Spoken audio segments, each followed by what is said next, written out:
Crimson blockade. Astral modulation. Reborn from ancient roots. Living. Bloom from ashes. Struggle harder. Entertain me. Crimson blossom.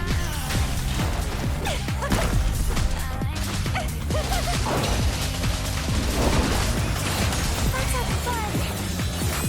Ordained.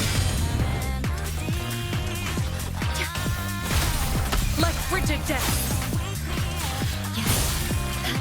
I engraft you new. Sprout a budding seed.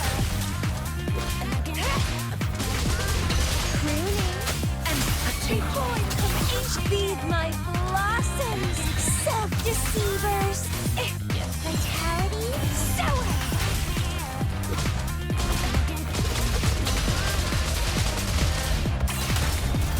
Stunning. Let's have fun.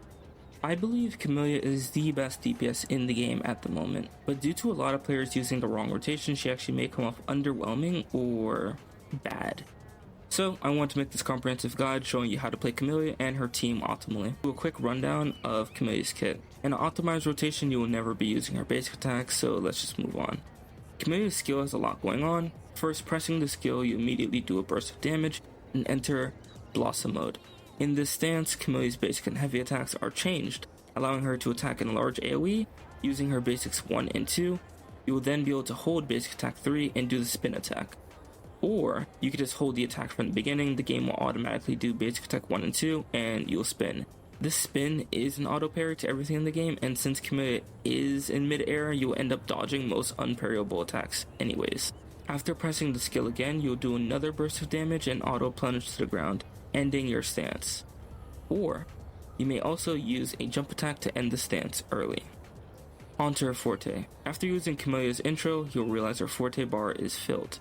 Every time Camellya hits an enemy with anything besides her ult, she'll actually end up draining her forte and producing a crimson bud, up to a maximum of 10 buds. Additionally, she will recover 4 concerto energy per attack, while her energy regen on these attacks are increased by 50%. Don't think too much about this. Once Camellya's concerto bar is filled, your skill will be empowered, allowing you to cast Ephemeral, dealing a massive AoE nuke, and putting you into budding mode, aka I deal more damage mode. Budding mode increases the damage multiplier of all your attacks except your ult by 50% and an additional 5% for each crimson bud you had at the time of casting Ephemeral.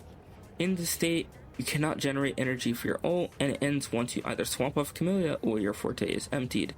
Ephemeral has a 25-second cooldown starting from when you originally used the enhanced skill. Lots of yapping, I know.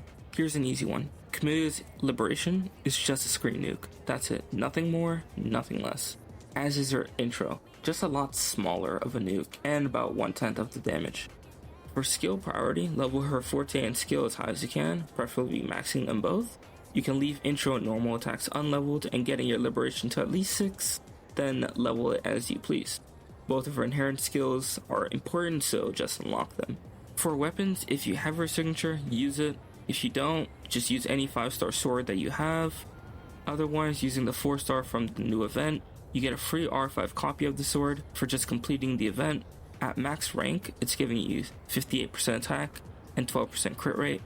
In terms of echoes, using the 5-piece Havoc set, with either Dreamless or Crownless as your 4 cost, it's completely up to preference. If you have her signature, you may also consider using Lingering Tunes.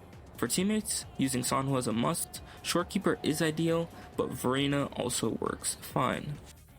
Okay, so I want to do a quick demonstration of the rotation live, in case it's a bit easier to comprehend it when I say what's happening out loud, right? So first, I'm going to use Camellya Echo into Shorekeeper basics until she gets her forte. Swap to Sanhua, skill, ult, use the forte. Once you do 2 fortes on Shorekeeper, you can actually E, Echo, ult, swap to Camellya, and then you just spin until it stops, then use skill again, use skill on Sanhua, Echo, then ult, then use your enhanced skill, then use skill again, and then you just spin until your forte is emptied. It's gotta get in my range. Then you skill again, echo, swap to Shorekeeper.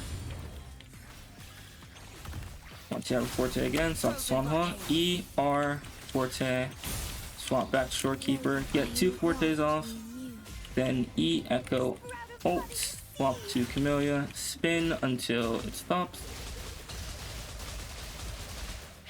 swap to Sanhua, E, echo, ult, and then you're gonna have your enhanced skill, and oh, he's dead. So before we end the video, I actually want to do some tips and tricks that most people don't actually end up explaining or covering at all. So first off, with Shorekeeper, when you end up dodge countering, consider that full forte in terms of concerto charge, right? So you see I did 2, and then now I did 3. Now if I use skill and ult, I have full concerto. And this works very consistently. So at your first rotation, you end up needing 3 fortes to actually fill it up most of the time.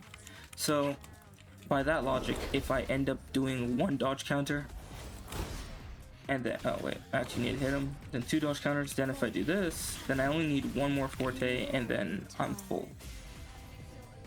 So you can actually speed up your Shorekeeper's rotation a lot, or setup rather, a lot faster by doing dodge counters, which is her biggest weakness, how long it takes to set her up, right? So another tip is for Sanhua.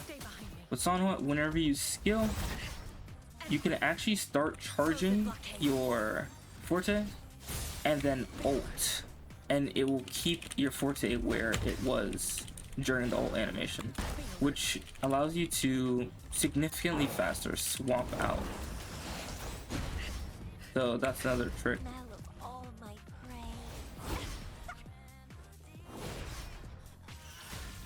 And one last tip I wanted to show you is with Camellya, if you end up using the jump cancel, it is a guaranteed parry.